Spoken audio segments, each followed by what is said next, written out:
Hey everyone, this is Tim from Your Six Tech. Today in this video, I'm going to show you how to add a friend using the PlayStation app on your iPhone. So if you want to go ahead and find someone on the PlayStation 5, this is easy to add them.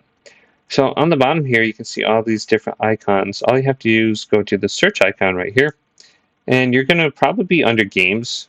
We want to switch it to players on the top. And we're going to be suggested players you may know right here.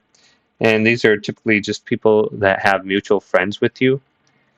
So you can try selecting them. And if they share their name with you, you might see some people that do that.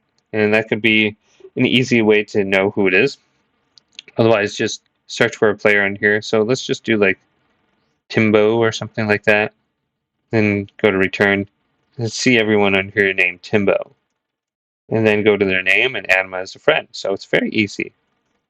Now, since I have a mutual friend with this person, and you can share your profile too. You can share profiles. So let's just go to add friend, send friend request. Then we can go back here. Another way to share your profile with a friend is to go back, go to the main page, go to your profile icon. Now we have something called share profile in the center of the screen. You can tap that and then copy a link, and then you can just paste it over to like a messenger on maybe Snapchat, Facebook, Instagram, or through a message on PlayStation here. You can just send your profile, and then this page will come up, and they can just tap add friends on you. So you can just share that on your Facebook profile, and it should be good. But hopefully this video did indeed help you out. If it did, leave it a big thumbs up, and subscribe my channel down below for more tech videos coming up next on Your Six Tech.